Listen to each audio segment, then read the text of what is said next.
2, 1, and cut. All right, Spill the Tea TV. We are back, y'all. I got one of the homies. So she probably in like what 2018, she did one of my R&B and chill events.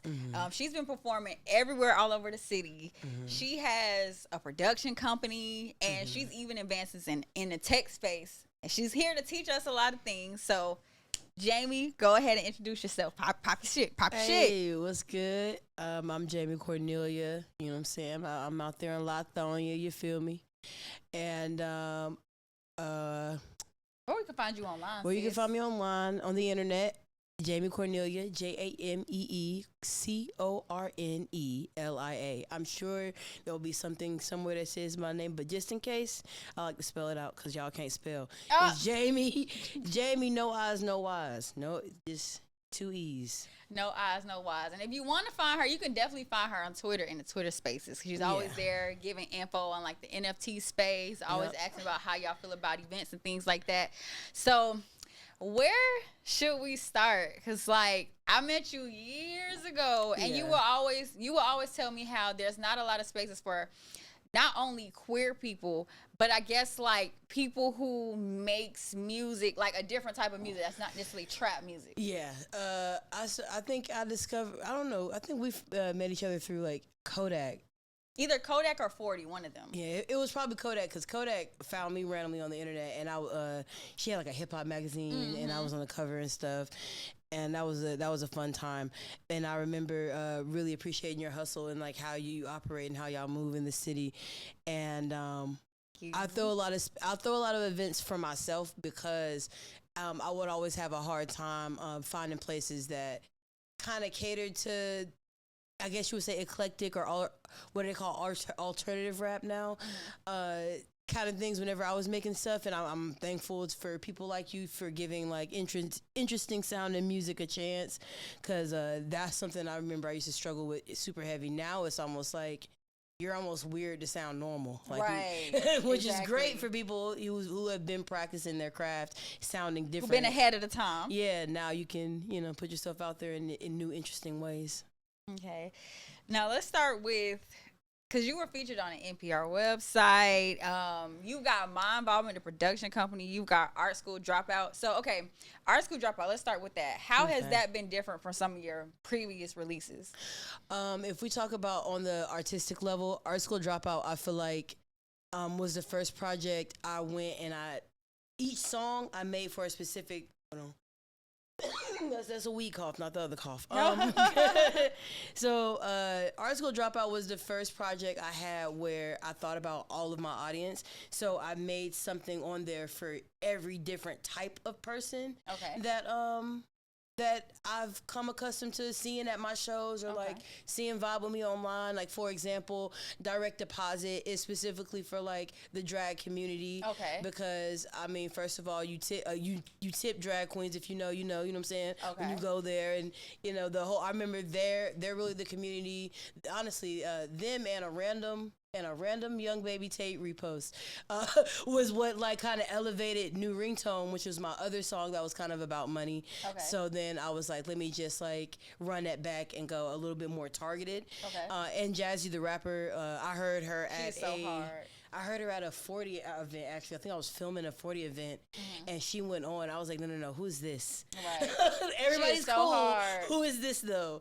And she was on like a house beat during her set, so I knew whenever I got that beat and finished the song, I was like, she has to be on it. Okay.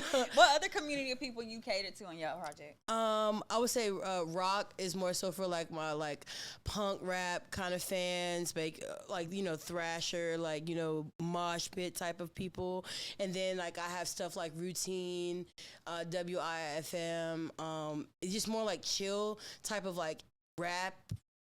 Chill vibes, I guess, like for lack of a better phrase. If you like Larry June, you might like those songs. Okay. And so I wanted to make stuff for that, because first, I don't think anybody ever even knows. Like, they see me before, they would see me online or live and think I was just like lit all the time. But if you really chill with me, I'm like chill as fuck. And I listen to chill music. So I was like, let me try to make music like that, because that's what I listen to more than anything else. You know what I mean? So yeah, I was just trying to pick different pockets in a way. Okay. So Jamee.glass, JameeCornelia.glass. Tell us about that. So I work at a video NFT protocol called Glass Protocol. To make it simple, because I don't know if everybody knows what NFT is, and I don't want to turn this into an hour-long podcast here. But pretty much, NFTs are and just different tools on blockchain tech are just different ways to create communal economy. So before, if you were to build a community, it's kind of hard to like create that community that doesn't serve one thing. So before, you would probably have, like, let's say we have the teacup community. Everything in the teacup community goes towards teacup. And like you have a utility to where you teach people different aspects of the game, different aspects, and everybody in that community receives that information. But what if there was a way for the people who are also within the community receiving the information, coming to the shows, elevating the platform, had equity in the platform, so that whenever it got to a certain size, they could either hold, you know what I'm saying, they got the diamond handers that will hold for life just because they like it in their portfolio, or people who want to make money off being a part of building this platform could sell their equity to someone else who appreciates the value in that platform. So that's pretty much what Web3 and like the NFT stuff is. That was such the best breakdown of an NFT I've ever heard. Okay, it's a non-fungible token that can be accessed through a blockchain. Okay, you got to talk to dummies here. So like, I just like how you broke that down and said how people in your community can grow and have equity in your company and can basically be able to share and exchange or sell that equity in said company. Okay. It's like the people or the artist is the stock. So instead of like me owning stock in Disney, I would rather own stock in Teacup and be a part of the shows and come out to things and then eventually go up. And there's different ways. You can do non-fungible tokens, which are things that can't be replaced. You can do like transferable tokens. There's a bunch of different types of tokens too. But because people mostly talk about just the NFT, so I'm glad you explained that as well. Now, there's a lot of misconceptions in the space, right? So there's a lot of people that are saying like, well, they don't feel comfortable investing into this space because it's a lot of scam, or there's no real way to track it, just all sorts of things. So like, what are some misconceptions that you've heard that you can kind of like, I guess, clear up or give more, expand on? I think the biggest thing I can clear up is that there's no way to track it. There actually is a way to track it. Decentralized banking systems, which is what Web3 is based off of. I'm gonna try to make it sound simple, but pretty much banking systems. Break that part down. But so a centralized banking system is we're all going towards the same the same dollar. We're all like, every bank is kind of like tied to each other. You know what I mean? Whereas decentralized is more so there's not a center. Like, you can use any type of coin. You can withhold everything by yourself. And like, I'm not a super genius with this. I work with very smart people, so I'm not gonna.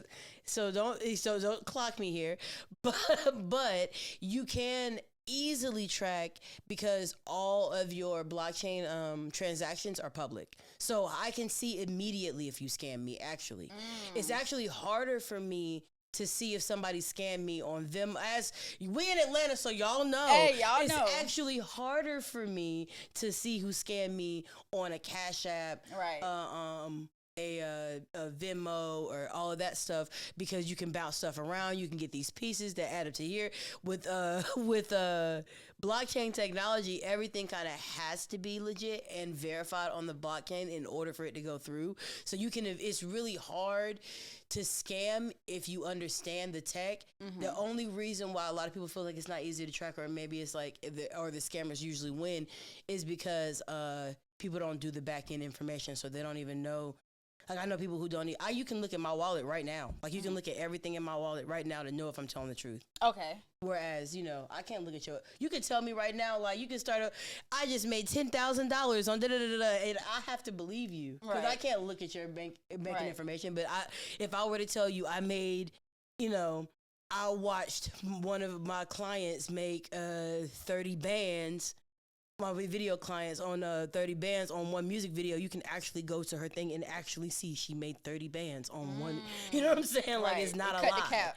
Yeah, cuts the cap for sure. Okay. Now, when you talk about just having this information that has public access. I know there's different platforms on MetaMask. So there's like Poly, and there's what, ETF? Is that one? Ethereum. So Ethereum. ETH, yeah. ETH. Okay, girl. Look, you the pro here. So what are the different platforms that people can use? And I guess like briefly tell us the differences. Okay, so of course I'm gonna start with mine because they pay me to do that. I work at Glass. So Glass pretty much is where we're expanding to other things, but right now we're centered on like video content. I would think like a blockchain, like YouTube for the blockchain. Okay. And you can do token gated things. You can do like token gated videos. So like only like pay to play. So only people who paid can watch the content. You can do there's a bunch of things you can do. I won't even. There's a lot of things you can do. We're just gonna go video. to Glass. Okay. So Glass for video, sound for music is like sound the number XYZ. One. Sound XYZ is one of the ones, like one of the premier ones for music, and they're about to open soon because before you had to apply. I'm almost 75% there sure that I heard today that they're about to open for the general public.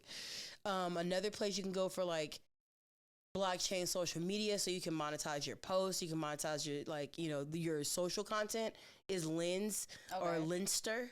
They have an app called Orb, ORB, where it's pretty much like a Twitter, like a Facebook, like a Instagram, but you can actually monetize your things directly. And then Huddlin is another one that's like it's like a blockchain Instagram where you can do the same thing.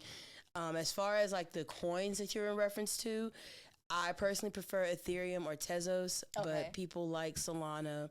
You talk about Tezos a lot too in your spaces. People like I like Tezos because it's affordable and the gas fees are low. Okay. And Tezos is more accessible in Africa. So I collect a lot of African art. Okay. So it's easier for me to do that on Tezos. Them gas fees, I know that's when people actually try to cash out the actual coins that they get and stuff, because you got to pay taxes on everything now. Yeah. So I know that's kind of like a thing. So how do you feel about the metaverse? Because I'm into gaming and stuff like that, and that's kind of sort of on like the blockchain is what it is on the blockchain. Yeah, there's a bunch of different like metaverse games and stuff like that. I personally haven't. I feel like you've dabbled into like the metaverse more than I have, because I don't like the Oculus, but I don't like the idea of me feeling in capsule. But like I'll go to not UVR. Shout out them though. I'll go to Reverie and then I'll play the little bar fight game. When I'm drunk in there, so that's fun. But yeah, the metaverse is cool. I know a lot of people. Not like for other entertainers out there. I know a lot of people making a lot of money in the metaverse because. You can stream your live performances there. Oh, and right, because they got the VR chat and stuff in there. Yeah, so people will just like sell that same thing to multiple different metaverse. You know what I'm saying? I sell like 15, 20 in an hour-long set to different people, and I don't even be in there. I just sell it. Like and it goes up, and you can mint it there. It's crazy. Another thing, there's this thing called Mona, MONA, and they build worlds for you. Right, I've heard of them. Yeah, my friend, shout out Crooks. My friend Crooks works there, and I did a show in there where you make your own avatar, and you can have a whole show in there. They build like the whole world for you. It's really cool. That's so cool. It reminds me of like when Travis Scott did like the Fortnite thing when it was like the virtual experience. Like that was so dope. If you went to the Meg Thee Stallion thing, did you go to that? I didn't. So Meg had like a concert at a theater where you put the Oculus on, and it was that was probably the craziest Oculus concert I've ever seen. It felt like Meg was right here. Wow. Yeah, it was crazy.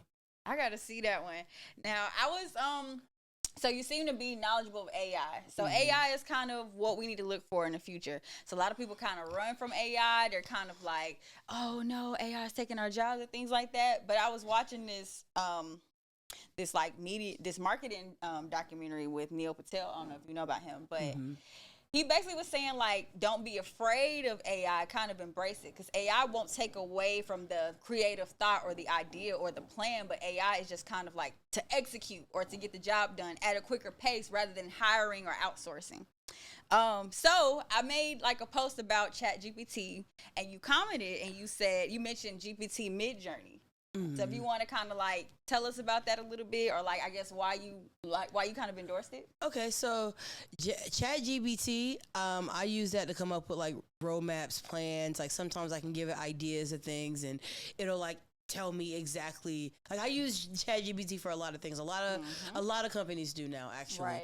And Midjourney is kind of cool because you can kind of come up with base ideas of images. Like it's something that a lot of artists, graphic designers and artists were afraid of at first, but if you really start to play with it, it's exactly what you've been looking for. Sometimes whenever you work, like for example, if you're in film and you do like mood boarding or you write treatments, it's hard for me to find the exact shot that I'm trying to illustrate to the artist. But in Midjourney, I can just type it in like, this shot in the style of Wes Anderson, this shot in the style of Hype Williams. Like I can now like just type that in and it'll give me like an idea so that whenever it comes time to, execute it, we can both see the vision clearly. I definitely agree with the person you said that don't try to run from it, try to embrace it and figure out how it could work with you, because a lot of times we work, or when we're trying to plan things or we're trying to execute, we work harder than we need to. Yeah. And ChatGPT is the perfect place to kind of like bounce ideas off. Like my biggest thing is like, my job I have right now, this really the finesse, but they know because I know they want to watch this too. So they already know. So during the process of, because I'm moving to LA. Yes. In the process, talk about that next. Yep. In the process of me moving to LA, I had to get a raise, and like I had to get like a promotion in my job. And like most startups, it's like we knew what my job was when I got hired, but then when I got there, my job expanded.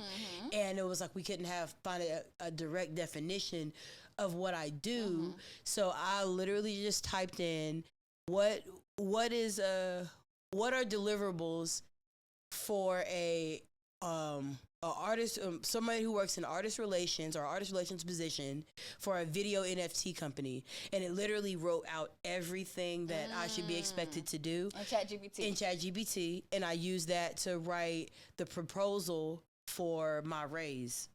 So there's a lot of different things you can do on there. Just start asking it whatever you don't know, ask ChatGPT, and you'll figure it out.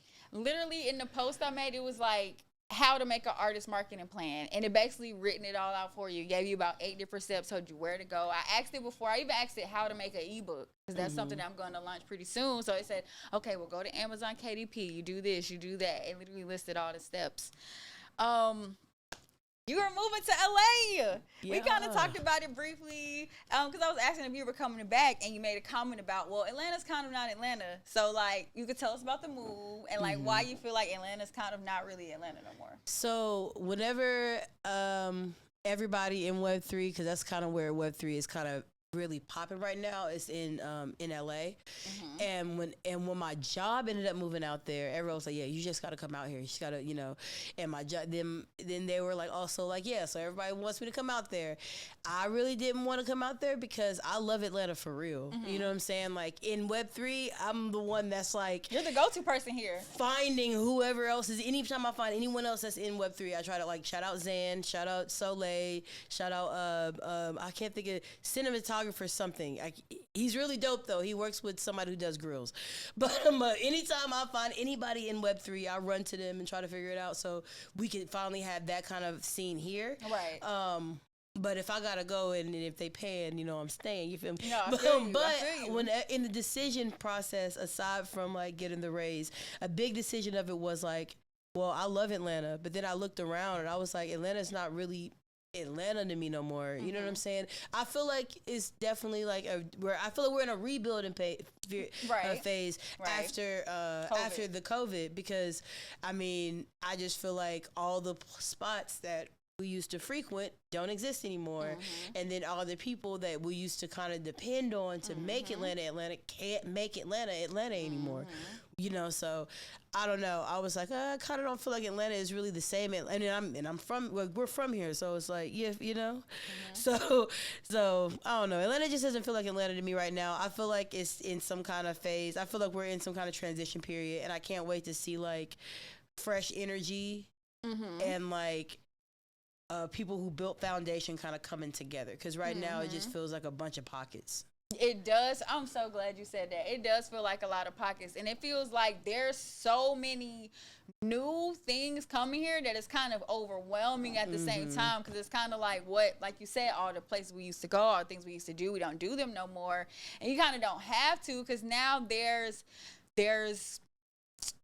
body butter making classes, and there's ice cream cereal bars, and there's just like all these selfie spots, and you don't even have to go to like clubs anymore. Like there's still a thing, but there are so many other things to do in Atlanta. So it's and I think too, like, this kind of brings me to the Web3 thing. If for anything else, if you have absolutely no interest in buying crypto, you have absolutely no interest in investing in an NFT or creating one, for anything else, the way people community build and experience build in the Web3 space, I feel like Atlanta can benefit from, because we're not doing clubs anymore, and that seems like that's like not the phone call, but it seems like that's not the place where we're going to be going towards anymore. It feels like it's going to be going towards more of an experience place. And if you go to these conventions, like, they're really, really big on that. Like, they're really, really big on just activations, installations, like really big, interesting things.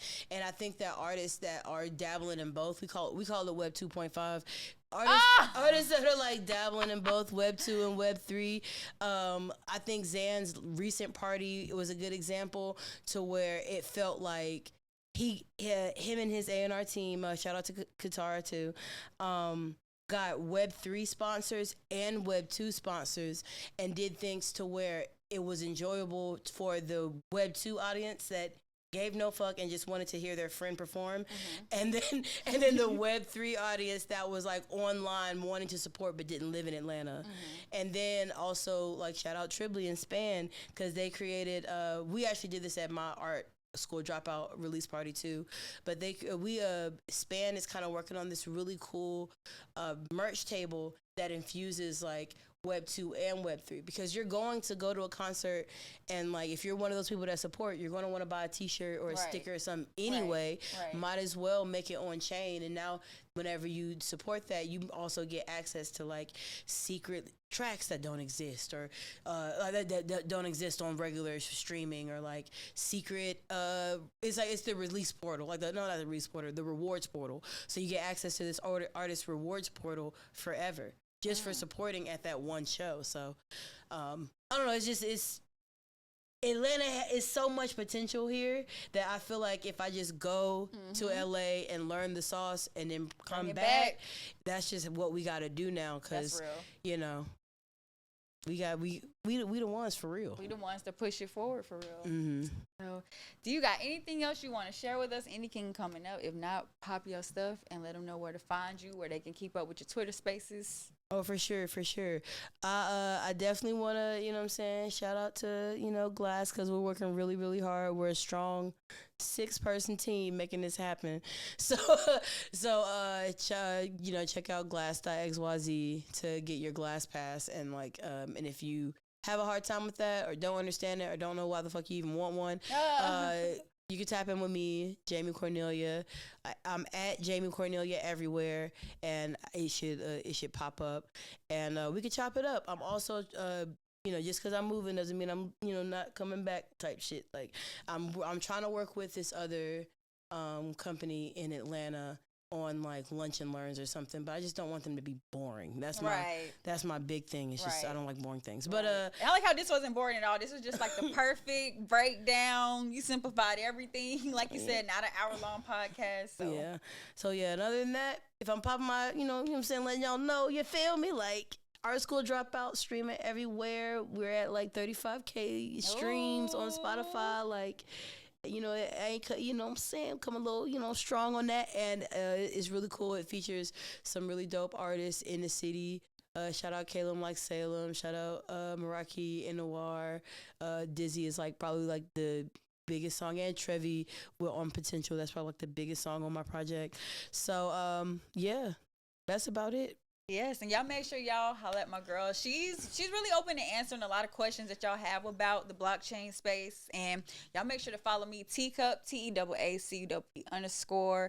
Make sure you text me 770-765-5422. Let me know who you want to see. Let me know if you want to perform the next Tipsy Thursdays. And we out. Yeah.